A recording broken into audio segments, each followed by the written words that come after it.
Season 2 of the Make It Rain podcast is finally here. The summer's over. Hockey's back. Hockey's back in the Inland Empire. We're breaking down the Rain roster. We'll see you after the intro. We're so back, baby. Let's go!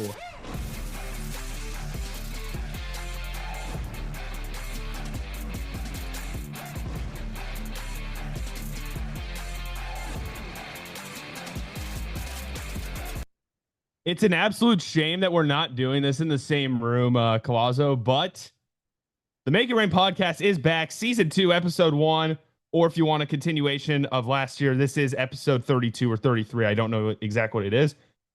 Anthony, it's been a long few months. It's been a long time. If you're not up to date, Joe is currently coming to you from his studio in Bakersfield, which is his room in his house, playing Division I baseball at Bakersfield. Also, first remote recording. We thought we were going to have a few of these last year. Joe ended up making the drive, which is about a 20-minute drive to my house every single week.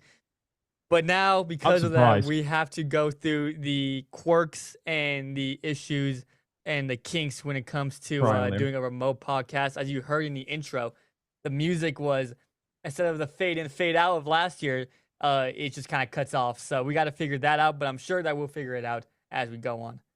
Yeah, sooner rather than later, we will figure it out. Yeah, driving 10 miles last year wasn't that big of a deal. 130 miles this year, yeah, count me out. Sorry. So are you officially a Bakersfield Condors fan? Heck no. What the hell? What? Huh? No chance. Huh? No, absolutely not. That's criminal. Oh, man, we got a lot to cover in this episode. We got to recap the summer. We didn't even properly.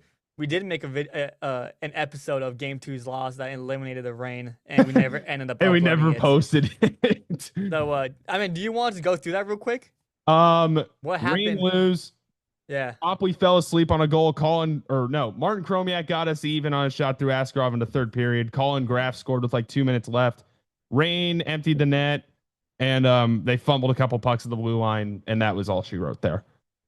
Yeah, man. I mean, definitely wasn't Copley's fault, but unfortunately, that's just how the cookie crumbles. If the offense isn't going to support itself, the offense has to prop the team up, and if it isn't going to do that, well, game's going to get you. A very devastating loss. A very devastating loss to last year. You know, you work that hard to get the 3 seed. Just to play at Crypto.com Arena instead of Toyota Arena, not your home ice. That makes a huge difference. Absolute joke, by the way. 95% empty stadium. Mm-hmm. And they just didn't play well in those 2 games at Crypto.com Arena. Ended their season, which was a nice season last year. So very disappointing end to their run. But it led to a very long summer, and a lot of things happened this summer with the Ontario Rain. Well, I mean, not just the Ontario Rain. Let's go through the Pacific Division real fast because the Abbotsford Canucks won the Calder Cup. Whoa. I mean, talk about the definition of getting hot at the right time. This team kind of pulled an Ontario Rain from 2023, 2024, that year. Yeah, okay, I had that right. The 23-24 year when the Rain just won 15 out of their last 18. The Abbotsford Canucks did the same thing. They won, I think it was 16 out of their last 19 or something like that. Yep. They could not be beaten. They spoiled the Rain's party on Fan Appreciation Night, and then they go into the playoffs and pretty much steamroll everyone. They even steamrolled the Colorado Eagles. Yeah, man. I mean, that's something to look for this year. You know, the Canucks were a very average team for about 80% of the season. Maybe that's a little too harsh. Maybe like 75% of the season. I don't think they're close at all. And they won 10, 11, 12 in a row, something like that, and they kind of used that momentum into the playoffs, and man, they just went through everybody, man. They had a tough little stretch there in the playoffs. Obviously, it's the playoffs. Everyone is good. And, man, they won the entire thing, which, again, something to look for this year. Who's going to get hot in March? Who's going to get hot in February? And are they going to continue that through the postseason? We saw it with the Firebirds the past few years. We saw it with the Canucks last year. So, I mean, it definitely seems like the most important part of the season – February, March, April. It's the dog days of winter, if you want to say that, or spring. That's the best part. That's the quote unquote pennant race, quote unquote wild card race, or the race to make the playoffs and playing for seeding. Because the difference between the Ontario Reign season, in my opinion, at that point in time, was that game against Abbotsford. They win that game, they're second place. They Oh, get all three 100%. games at Toyota Arena. They lost that game. They got two at Crypto.com Arena, and that proved to be their fatal flaw if we go down that line. So, 100%. all right, season's over. Let's roll through the summer real quick. Jared Shaffrin, no longer part of the Ontario Reign. Yay!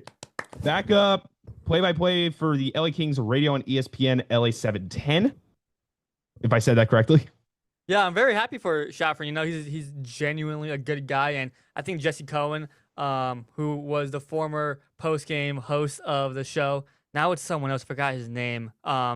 They just But went through it today on the Empire Classic broadcast, and I forget. yeah, What but to he do.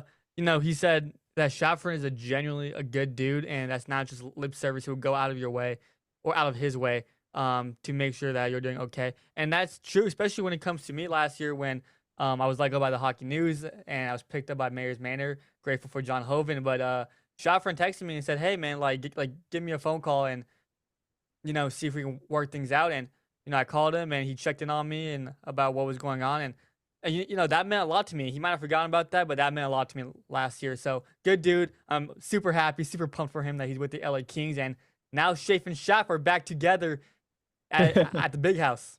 Yep, there you go. Right back together at Crypto.com Arena. That's got to be electric for them as well. All in total. So, Shaffrin, done. All right, let's work with the coaching bit. Obviously, if you have not seen the Instagram short, go check it out when I talked about the Ontario Reign hiring Andrew Lord, oh Lord, to be their new head coach. Coach for the Halifax Mooseheads, coach for the Greenville Swamp Rabbits for 4 years. You don't know who that is. It's the ECHL affiliate. It's a double A basically for the LA Kings. And I'm excited to see what he can do. But obviously, I'm going to talk about the person he replaced as well. Marco Sturm is now the new head coach of the Boston Bruins. It was mainly between him, like Rick Tocchet was in there for the coaching decision. And I mean, also former Anaheim Ducks head coach Greg Cronin was in there. He's now the head coach of the Iowa Wild of the AHL. But Marco Sturm is an NHL head coach, the German ambassador to hockey, in my opinion, gets a job, and now he gets to coach like some of the best talent in the NHL, specifically like Pasternak and McAvoy, specifically.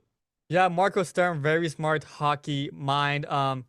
Assistant coach for the LA Kings for a few years, and then technically a promotion, or you can call it a demotion. But he wanted to coach the Ontario Reign. He wanted to be the head coach so that one day he can land an NHL job. Got the opportunity to interview with the San Jose Sharks last year. Was the higher runner up. And now he gets a chance in a big market, which I don't think anyone could have really expected. I know I didn't. Big It market makes Boston sense. Bruins. Yeah, but it makes sense because Marco Sturm did play for the Boston Bruins for a little Yeah, bit of time. it does make sense, but for big markets like Boston, you know, you don't see a first time NHL head coach get those kind of jobs. You know, you just Yeah, don't see it. not at all. But I guess you know he's done a great job with a young Ontario Reign squad. You see what Alex Turcotte, spoiler, scored a goal in the Empire Classic today. Brant Clark, That's a spoiler. you know, Quinton Byfield, these guys who have came through Ontario, and has really helped them out. So Boston, young team, looking to have a more promising future, and maybe Marco Sturm is that guy to really help them out. I mean, I'm going to reference what Josh Schaefer was saying on the LA Kings broadcast. I'm pretty sure it was Schaefer on the call today. Mhm. I don't know if I'm right or wrong about No, that, you're right. but this this past season for the Los Angeles Kings, 18 skaters played for the Ontario Reign at some point. Yeah, and that's Byfield, credit to Sturm. Rain, LaFerriere, Rain, Kempe, Rain. Like all of these guys, like I think the only people that really didn't play for the Reign were Kuzmenko, Fiala didn't play for the Reign. But then once again, these guys are free agent signings. So like throw everything together. Like Mikey Anderson played for the Reign. Drew Doughty played for the Reign. Everything all together leads back to Ontario. Is that's what I like to say, especially in these past few years when Marco Sturm's been at the helm. So huge congrats to him. One more thing that we want to get to, player injury, because of course Ever since my one comment in February, we the Reign are never healthy anymore. Angus Booth hurt himself in training camp. By what we know, we're praying that it's not long term, but we are hearing that it is a long term lower body injury. Yeah, unfortunate for Angus Booth and unfortunate for the Reign and also the Kings as well. Booth was one of the fastest rising prospects in general, not just even defensive prospects, just prospects as a whole.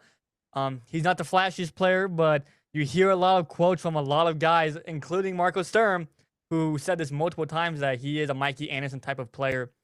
Just does everything right on the ice, never too flashy, never too, sparkly. He's gonna do the right things on the ice, plays great defense, and man, just such a big blow for an organization who badly needs defensive help right now. Yeah, it's kind of unfortunate because Angus Booth, honestly, in my opinion, would have made the LA Kings at some point this year. Could have been a Taylor Ward situation where it took him till April or whatever, maybe, or a Samuel Hellenius where he gets called up in October. Like, who knows how that would have gone? But Angus Booth is absolutely going to be a cornerstone defenseman. I mean, honestly, after Doughty retires, expect him. Like, obviously, you have Mikey Anderson. Frank You've got the Clark. guys up there right now. You just traded away Jordan Spence. So Everyone hated Jordan Spence. apparently so. Everybody was happy And about now Jordan everybody Spence hates Ken Holland because he signed Cody Ceci to a $4.5 million AAV. Everybody loves Cody Ceci. He ain't worth $5 million. Everybody hates that signing. And I can't really blame Kings fans. I can't blame him either. Ken Holland, maybe he's just being an absolute Oilers insider. It doesn't make sense. An Oilers plant. Maybe they see something. Maybe we're all wrong. But on the surface, I mean, Jordan Spence, who was making what, league minimum? You trade him, and then you Brian Dumoulin. Yeah, it doesn't make sense. Legend. You just wasted cap space for no reason. Exactly. That's exactly what I was trying to get at there. It's unfortunate, but however, the cap space and the cap salary is just going up, up, up, up, up. In 10 years, I read something by the not by the Athletic. It was by a sports site though. I don't remember exactly who wrote it. The projected salary cap for the NHL is supposed to be at $180 million by 2035. Holy smokes.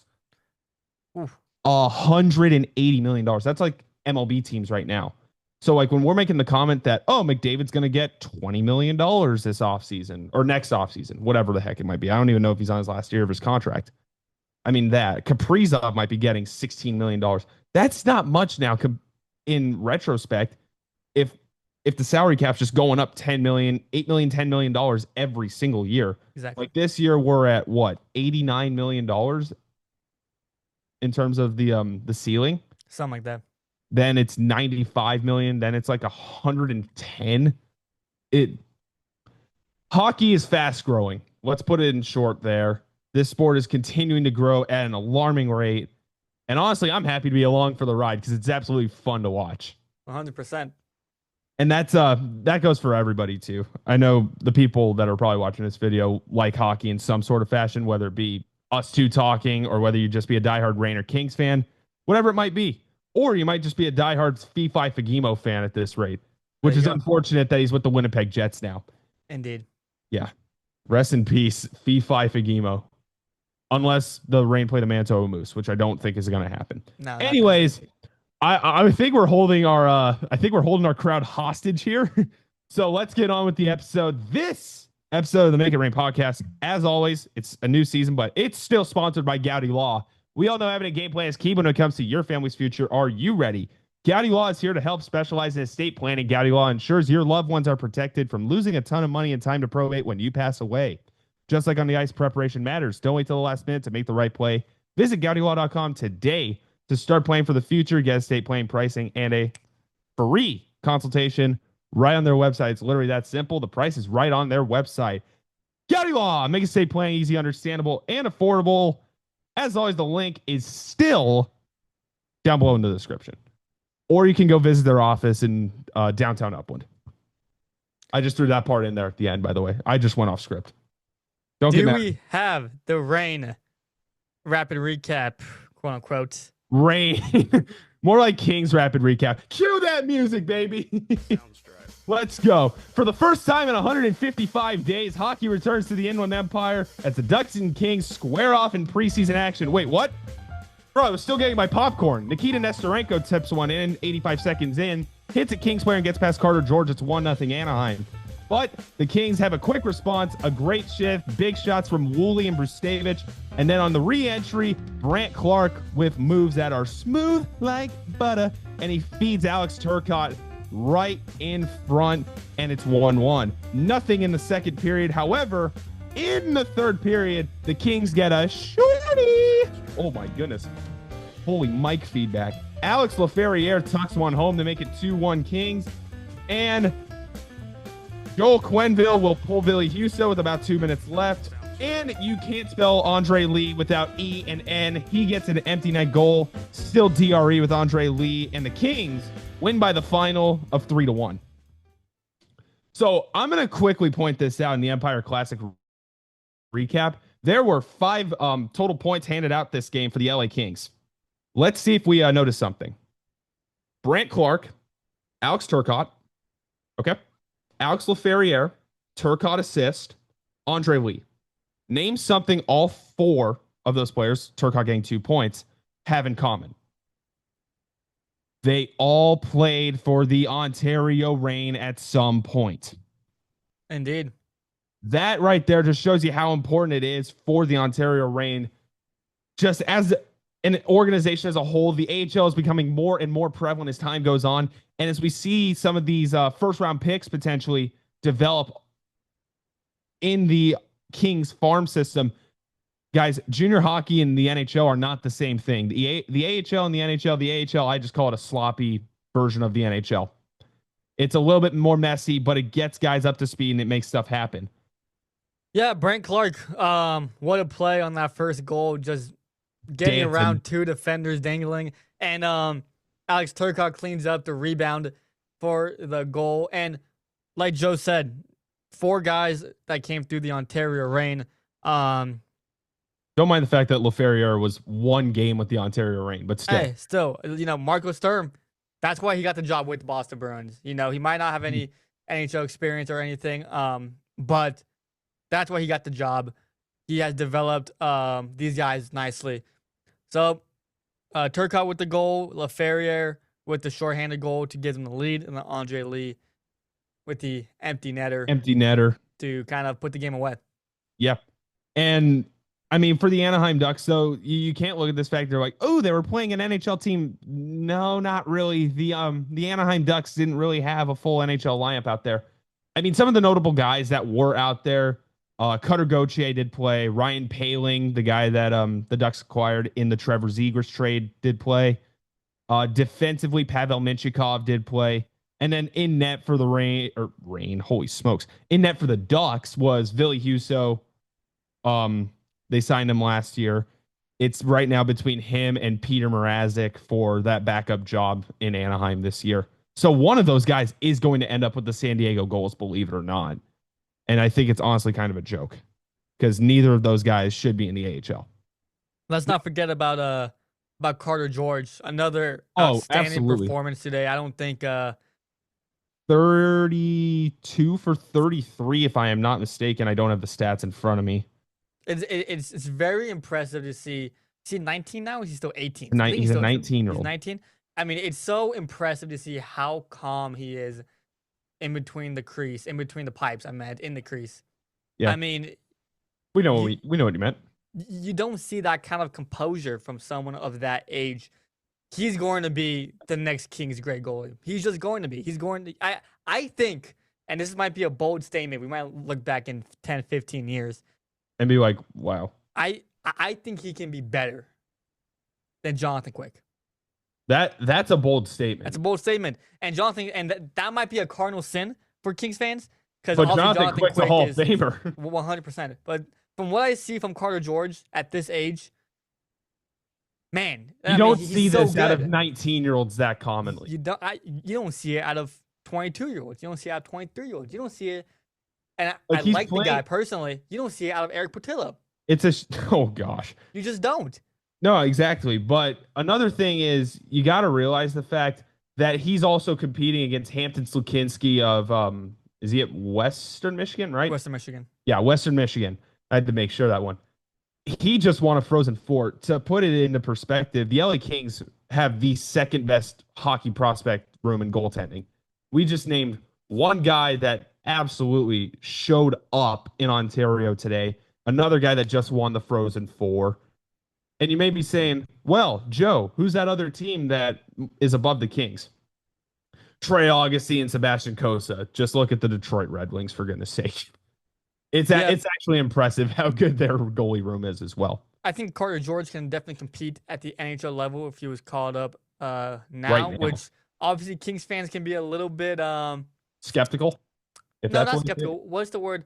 Immature in a sense. Like they want to rush their guys. Like he can play right now. He's better than David Riddick, and all this stuff. But as reported by my boss, John Hoven, as reported from my boss, John Hoven, 3 of the Kings' top prospects are headed back or are expected to head back to the OHO tomorrow. Henry, I'm not even going to try that last name. Stavich.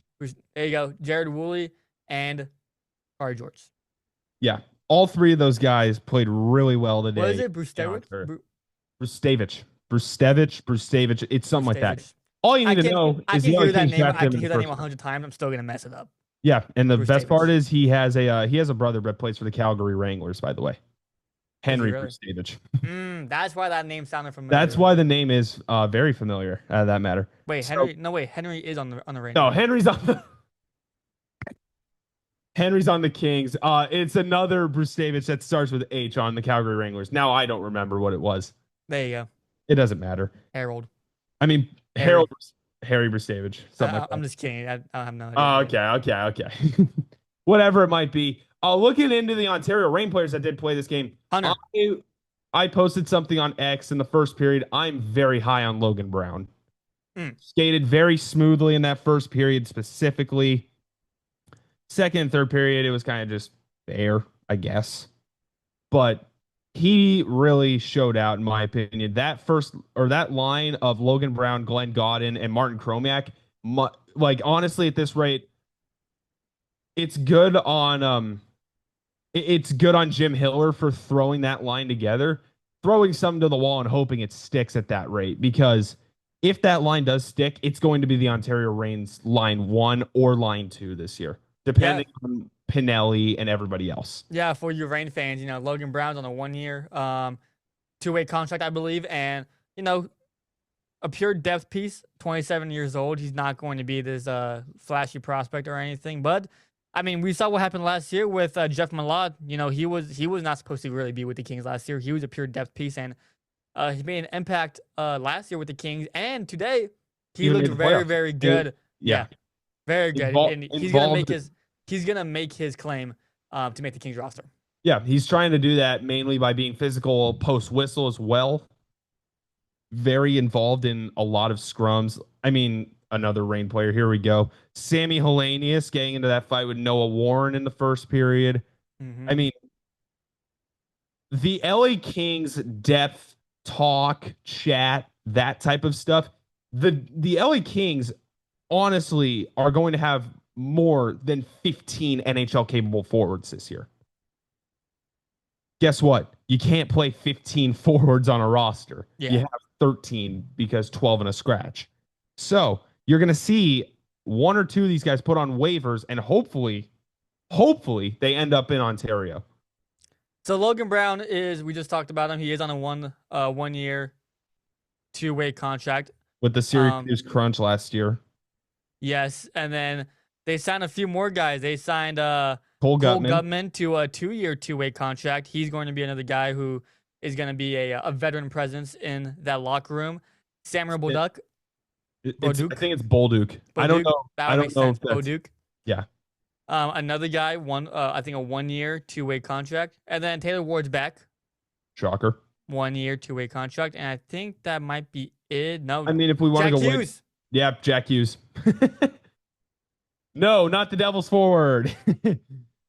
That, and then Isaiah Seville got signed as a goalie. Yeah, that's an ECHL deal. Yeah, more than likely he's going to end up in the ECHL. Hey, if he ends up in the AHL, good on you. He's recovering from a knee procedure last season. Hopefully, all works out for him. Guys departing. Joseph Saccone, thank you very much. I liked you. Thought you were a good guy. Charles Udon, big blow for the Reign. I think he was top 6 last year in points in the AHL. Was he Which top is a 5? shame because he missed some games at the end of the season. Yeah, he was very good for the Reign last year. Yeah, Samuel Fagemo with the Winnipeg Jets on a deal now. Caleb Jones, Penguins out of here. right? Pitcher Penguins, 2-year, $900,000 AAV. He's probably gonna be in the NHL. Jack Stunica, another guy last year. One of my favorite players that I've seen play. I thought he was a lot better than people gave him credit for. He's with gone. The Florida Panthers. Florida Panthers, and then heartthrob Luke Rowe to the New York Islanders. Heartthrob. You love to see it on that AHL contract. Like, I mean, there's a lot of movement around the Pacific Division this year. I mean, specifically, Jimmy Scholl is now with the Vancouver Canucks. He's going to more than likely be in Abbotsford. So you take that out of the San Jose Barracuda. Is there really a bunch of other moves that happen? Like Seth Griffith's still around with the Condors. They signed a Rem Pitlick out of nowhere. Yes, if you can't tell, I've been on my Condors ball knowledge lately because, well, I live in Bakersfield now, folks, so can't really avoid it. So with those guys departing and the new guys that are coming in, my article on Mayor's Manor, this is what is the projected Reign lineup in the 25-26 season. We also made a short about this. If you want to go check out the Make It Rain pod Instagram, YouTube channel, we have shorts and X. x.com/makeitRainPod on all socials. Jared Wright, Glenn Godden, Martin Chromiak is projected to be line 1, and obviously all of these are subjected to change. Francesco Pinelli, Cole Gudman, and Cohen Zemer, line 2. Zemer has really looked promising in the rookie faceoffs. He's going to be someone who has a chance to be one of their bigger prospects in the next couple of years. Absolutely agree. Andre Lee. Oh, man, Logan I already Brown, forgot his name. Logan Brown and Taylor Ward. And Taylor Ward, line 3. And then Kenny Connors, another guy who's been pretty nice in the rookie faceoff. Caleb Lawrence and Atu Yamson. That leaves Jack Hughes and Jacob Doty as the 2 backups / reserves. Yeah, unfortunately, I know Reign fans are going to be a little bit sour about this, but don't expect to see Jacob Doty a lot this year. Obviously, when they're playing teams like San Diego and Coachella Valley, when they need a physical presence, he will be there. Tucson, for sure. He'll be there. Captain Joe Hicketts and Odo Celine projected to be the first pairing. Boduc and Dvorak, the second pairing. And then Angus Booth and Jack Millar, the third pairing. But obviously, Booth is out. So throw Kirill Kirsanov in at that spot for Angus Booth. Kirsanov Millar would be something. And then obviously there are some names that are going to be floating around. Jeff Malata, Kyo Thomas, Jacob Moverari, Kyle Burrows are just to name a few. Like, let's just quickly look at the outside of the top 6 forwards and outside the top 4 defensemen. These are guys that you might see in Ontario time and time again. Well, let's look at line 3 for the Kings. Trevor Moore, Philip Deneau, and Warren Fogle. You won't see any of those guys in Ontario, unfortunately. I'd love to see it, though. Corey Perry, Alex Turcotte. Is it Joel or Joel Armia? I think it's Joel. Joel Armia on that 4th line. I feel at that rate. And then you've got your other 3 forwards here. Jeff Malott, Samuel Hellenius, and Akil Thomas. All 3 of these guys played for the Reign, and I would not be shocked if all 3 of them end up with the Reign on opening night. Which, if that's the case, there's going to be a lot of stuff going down. Obviously, all 3 would have to clear waivers, I believe, to get back down here, because I don't think any of these guys are on a 2-way anymore. Is Hellenius on a 2-way still? I'm not sure. He might be one of the guys who's got to clear waivers. Yeah. And then defensively, Jacob Moverare and Kyle Burrows. Kyle Burrows, I thought he was going to end up with the Reign at some point last year. He did not end up with the Reign because I think he got hurt, honestly. I didn't follow the Kings that much, but I'm pretty sure he did. But you can expect those guys to be with the Reign at some point. And then goaltending wise, Darcy Kemper and Anton Forsberg, nothing really is going to change there unless somebody gets hurt. Then expect Copley to get called up probably. Indeed, indeed. Portillo is still coming back off of his meniscus injury. It was meniscus or ACL. I don't remember what it was. A knee injury. Mm-hmm. That's probably the better way to state that. And then for the Ontario Reign, I mean, once again, I'm going to sound like an absolute, like I'm going to just sound like a copy paste from last year, but there's no shortage of depth on this team. I literally said that last year. Go check out episode 1, like on YouTube, or go check it out on Instagram. I definitely have it clipped somewhere.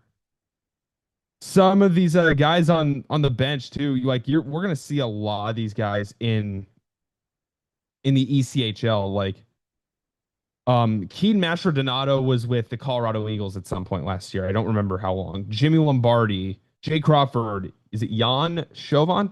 I don't know how to pronounce that one. And then Kenta Isogai, Japanese born hockey player, by the way. That's sick. Defensively, Brustevich, Will Sharp, Jared Woolley, Brustevich, and Woolley are going to end up with the junior teams that they are on respectively. Brustevich is with the London Knights, I believe, right? I'm not sure. Okay, that's fair. See how much research we did, guys? These are other teams, yo. I know. Other teams, AHL. We're gonna learn the team a little bit more as we go on here. We'll get into the prospect report side. We know the Reign further down the line. We know the Reign. Yeah. So as we really passed the 30-minute mark, we'll go into the X Factor. Last year we said it was Francesco Pinelli, and I think that was a decent prediction. It was a decent prediction, but I don't think it was the correct prediction. No. Martin the correct Chromiak prediction last year and the X Factor. And Jack Stunica, in my opinion, were the two biggest X Factors last year. 100%. And so, who's the X Factor this year, and who do you think can potentially crack the roster like Jeff Malott did last year, where he got called up and saw a significant amount of time going into the playoffs?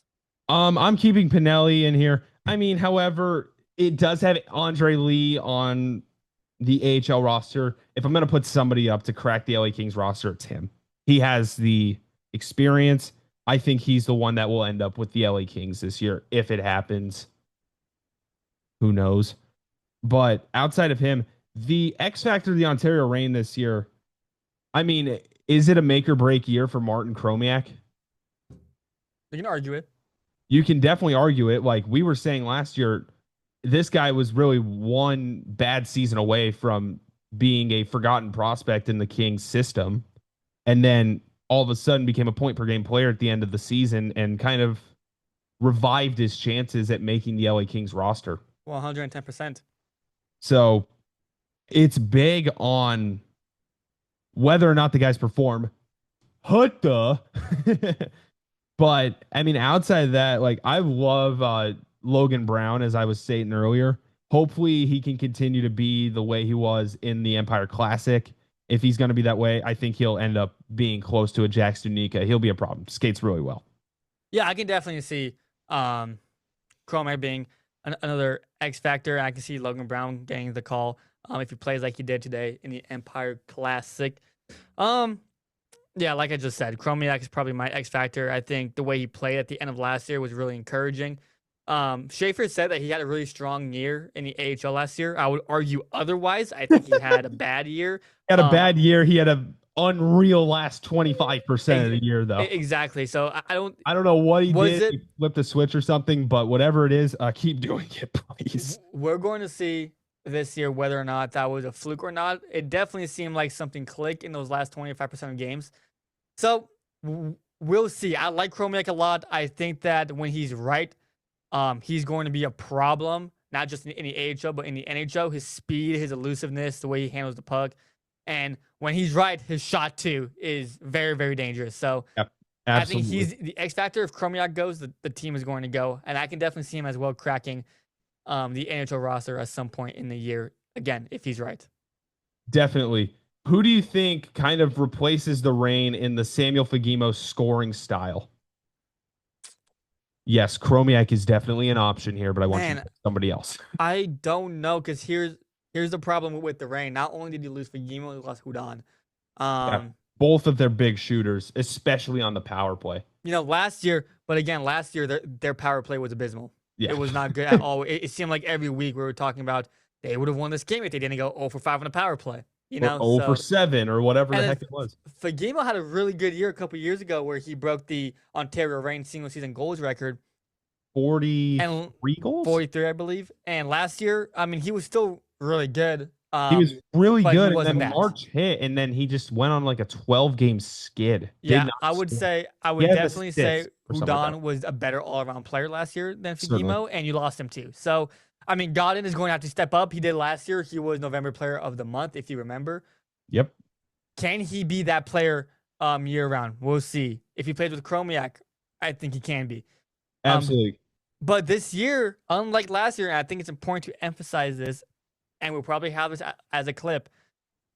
Last year, for whatever reason you want to believe, they got a lot of veterans, and they were trying to win the Calder Cup. They really were. Whether it was for whether it was for the Reign organization, whether it was trying to help the few young guys win, whether try to help Marco Sturm to get a job. Yeah, whether it was for trying to get Sturm an NHL job. They got a lot of veterans. Now they have a lot of young guys. Ken Holland's the GM. Yeah, now and that's all you need to say. Now you have a lot of young guys who are going to be on this roster. So, can it be Jared Wright stepping up? Cohen Zemer, Kenny Connors, Caleb Lawrence? I mean, I could see a guy like Cohen Zemer doing what Pinelli did 2 years ago, where first half of his season is beyond subpar, like a -10 or something. And then All-Star break hits. He comes out of the All-Star break and he comes out guns blazing, like just absolutely on fire. Yeah. And he just goes a point a game, goes absolutely redonkulous in the playoffs. Because honestly, guys, if the Ontario Reign don't make the playoffs this year, I'd be genuinely shocked. Because you're now competing with some of these depleted, honestly, AHL teams. Yeah, and again, sorry, even though I live in Bakersfield, the Condors look a little bit depleted this year. They lost a lot. Well, last year, veteran team, they were trying to win the whole thing. Didn't work out. This year looks a little bit more like a 2 years ago team where you got a lot of young guys, a lot of young promising guys. Frank Clark, Alex Turcotte, Akil Thomas. Now you got Cohen Zemer, Jared Wright, Kenny Connors. So it's the revolving door. Yeah, so we'll see what they can do, because I tell you what, 2 years ago, I did not think that team going into the playoffs was going to be a team that went to the Pacific Division Finals. Yeah. And if this team comes together, meshes like that team, I could see them going a lot further than the Pacific Division Finals. I'm not going any further on that comment because I'm going to jinx myself. In usual Joe fashion, by the way. Indeed. Yeah. Anything else that we really need to cover? I don't think so, man. I don't think so. How would you summarize this? I think we just did summarize it, to be honest. Like, the Ontario Reign, the young guys are a bunch of question marks. It's like playing franchise mode on NHL, and you have question mark, or like the scouting bar when you have Fog of War on in franchise. It's at 1 or 2 bars because we don't have a fully scouted team. We don't know what we're getting. Obviously, we're going to learn more as this preseason progresses, and then we get into the regular season, blah, blah, blah. You understand the drill. But as time goes on right now, all we have is the preseason and training camp to see how this team progresses, to see how Andrew Lord becomes as an AHL head coach, to see how Jim Hiller handles the younger players in their second year, maybe guys like Turcotte and that. Oh, by the way, something in secondary we didn't state. Quinn Byfield looks like a man amongst boys right now. Kings player. He looked unreal today. Just like a PS. But going back to what I was saying, there's a bunch of question marks that the Ontario Reign need answered. And when you don't study for the test, you're going to fail. So the Reign players need to study. They need to do their work, quote unquote, metaphorically, and they need to be able to execute this season. They got no shortage of talent. If you're a fan of the Reign, this year might be up and down, like all-in member or something. This year might be up and down for you guys. if you're a Kings fan and you watch this for the podcast, the prospects, it's gonna be a better year for you this year than last year. Like Collazo made the claim a couple of times last season, like the team last year had no substance. This team has a lot more substance than last year. 100%. There's a lot of young guys that are looking to crack the roster. Last year it was, I mean, I don't want to say NHL glory days, but NHL glory days. Mm-hmm. Yeah. As unfortunate as it is. Yeah, that's all I have. That's all I got too. Ladies and gentlemen, that wraps up episode 1 of season 2 of the Make It Rain podcast. You know the drill from here on out. YouTube recommends you can watch whatever video. I'll try to leave timestamps in on some of this stuff. You can subscribe down below. Follow us on TikTok, Instagram, and X. I forgot X. At Make It Rain Pod. Thank you very much for watching. Have a great week. We will see you next Monday. Peace.